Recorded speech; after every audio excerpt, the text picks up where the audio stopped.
hari ini alangkah baiknya kita berdoa terlebih dahulu. Berdoa, mulai.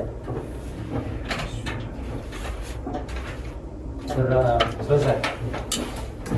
Oke, baik anak-anak semua, sebelum kita memasuki ke materi inti, Ibu mau anak-anak Ibu mengulas materi di pertemuan sebelumnya. Kira-kira ada yang tahu nggak sebelumnya kita membahas tentang apa? Saya Bu. Oke, boleh Yudika. Jadi kemarin kita membahas tentang keberagaman agama Bu. Jadi di Indonesia ada 6 agama, yaitu Islam, Katolik, Kristen, Hindu, Buddha, dan Konghucu. Oke, baik, kasih aku buat Yudika.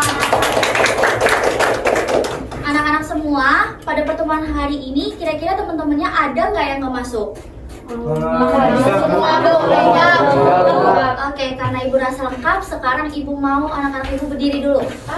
Oke, Bu. Ibu mau ngasih sedikit ice breaking, jadi anak-anak Ibu ikutin ya. Ya Ibu. 1, 2, 3. Buka tutup, bertepuk tangan. Buka tutup, tepuk tangan lagi.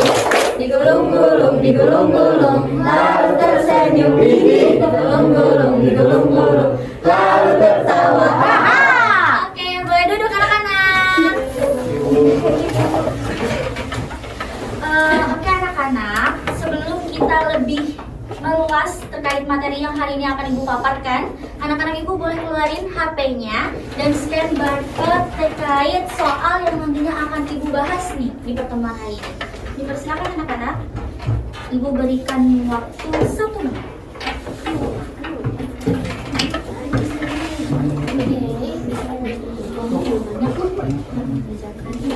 Ayo segera salah. Sudah. Cepet banget. Selesai. Udah Bu. Wow, Udah. ternyata dari kuis yang telah Ibu berikan ini ada yang mendapatkan nilai terbaik anak-anak. Wih. Semoga saja. Nilai terbaik itu adalah Lukman Fuadi. Oke anak-anak, sebelum masuk ke pembelajaran kita hari ini, Ibu mau memaparkan terkait tujuan Ibu menyampaikan materi kita hari ini. Tujuan Ibu menyampaikan materi terkait perbedaan, baik itu suku, agama, ras, dan juga budaya adalah untuk menjaga semboyan kita, yaitu Bhinneka Tunggal Ika. Oleh karenanya, kita perlu dengan sangat menjaga adanya semboyan kita agar tidak memicu ke perpecahan. Oke, selanjutnya, ada yang tahu nggak sih apa itu keberagaman? Kira-kira menurut Ibu ada yang tahu nggak apa itu keberagaman? Ya, apa itu keberagaman? Untuk keberagaman itu adalah suatu perbedaan yang dimana dalam suatu kelompok atau negara itu pasti ada perbedaan, Bu.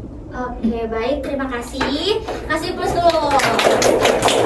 Selanjutnya Ibu bakal paparkan apa sih itu keberagaman. Jadi keberagaman ini merupakan suatu hal yang dimiliki dari negara kita, baik itu keberagaman suku, agama, ras, dan juga budaya, di mana dari setiap keberagaman ini memiliki keunikan masing-masing. Kita ambil contoh saja di dalam kelas ini ya anak-anak. Ibu yakin anak-anak Ibu ini ada yang berasal dari suku Jawa, Sunda, Lampung, dan lain sebagainya. Next, kenapa sih kita harus menghargai perbedaan? Karena perbedaan di negara kita itu nantinya kalau kita bisa lebih menghargai akan memberikan kedamaian, ketentraman. Kemudian perbedaan juga bisa membuat budaya kita itu semakin baik, semakin bisa dikenal oleh negara-negara asing. Kemudian anak-anak, dari adanya perbedaan itu nantinya akan ada sedikit perpecahan dari beberapa konflik. Salah satu konflik yang nantinya akan mengakibatkan perpecahan yaitu rasisme.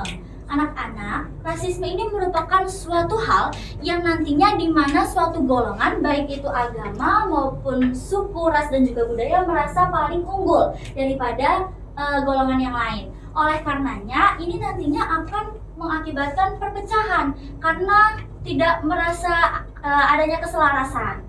Kemudian, kenapa sih rasisme itu salah?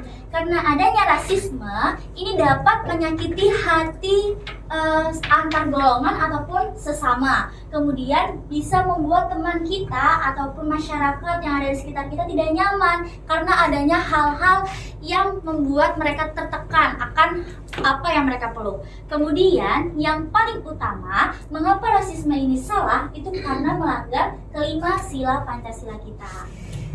Oke, baik. Apa aja sih yang bisa kita lakukan untuk menghindari adanya rasisme?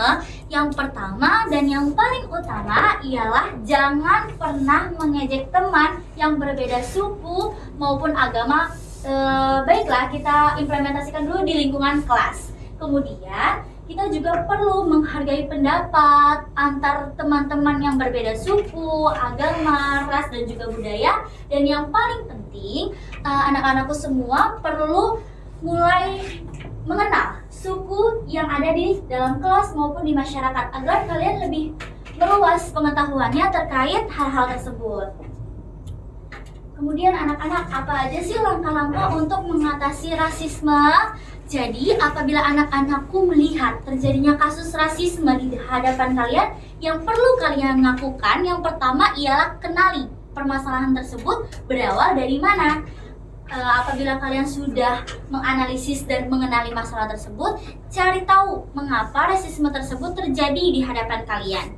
Jikalau kalian sudah mendapatkan alasan yang relevan terkait rasisme tersebut, buat solusinya. Nah, untuk solusi ini memang bukan ranah kalian untuk menyampaikan solusi-solusi terkait rasisme tersebut. Oleh karenanya kalian boleh menyampaikan solusi tersebut ke ibu atau bahkan guru BK atau staf-staf yang lain. Nantinya akan kami olah kasus tersebut dan kami akan membuat refleksi. Refleksi ini yang nantinya akan mengubah adanya rasisme di lingkungan kita. Karena di dalam refleksi, mungkin ibu dan juga pihak sekolah akan mengadakan sosialisasi terkait rasisme atau mungkin ada beberapa hal yang lain. Oke, kemudian anak-anak boleh buka lembar soal yang ada di meja kalian masing-masing. Ibu berikan waktu 1 menit dari sekarang untuk mengerjakan soalnya dan soal bersifat individual. Berasa cukup ya anak-anak? Kira-kira ada anak-anak ibu yang bisa menyampaikan terkait jawabannya? Saya Bu. Oke, baik, Carla, dipersilakan. Oke, jadi soal yang pertama itu bagaimana cara menghargai keberagaman di sekolah? Menurut saya itu dengan saling menghormati sesama teman walaupun itu berbeda agama, suku, budaya ataupun yang lainnya. Terus yang paling penting kita nggak boleh ngejek Bu. Oke, baik, kasih aplaus buat Salwa. Kemudian untuk pertanyaan yang nomor 2, siapa yang berani menjawab? Saya Bu. Oke, boleh Urip. Di soal nomor 2, berikan contoh kasus rasisme dan cara menyikapinya. Contohnya yaitu konflik antara suku Melayu dan suku Madura, Bu. Cara menyikapinya dengan menanamkan kesadaran dan toleransi. Oke, itu tadi soal-soal terkait materi yang Ibu paparkan hari ini ya anak-anak. Kira-kira anak-anak Ibu ada nggak yang bisa menyimpulkan terkait materi hari ini? Oke, Ilham dipersilakan. Kesimpulan materi hari ini adalah keberagaman adalah perbedaan yang bisa menyatukan kita, seperti sembilan kita Bhinneka Tunggal Ika. Oke. Baik anak-anak, sebelum Ibu tutup, Ibu mau sedikit memberitahu kalian terkait materi hari ini. Ibu mau paparkan bersumber dari buku kita ya anak-anak. Dan Ibu mau memberikan PR dan juga tugas untuk kalian untuk bisa meresum bab 4 terkait persatuan. Hari ini kan kita belajar keberagaman nih, besok kita belajar persatuan. Oke anak-anak, mungkin itu saja ya yang dapat Ibu sampaikan terkait pemaparan materi Ibu hari ini. Terima kasih telah mendengarkan, telah memahami terkait materi yang telah Ibu berikan. Ibu akhiri, wassalamualaikum warahmatullahi wabarakatuh. Waalaikumsalam warahmatullahi wabarakatuh. Dari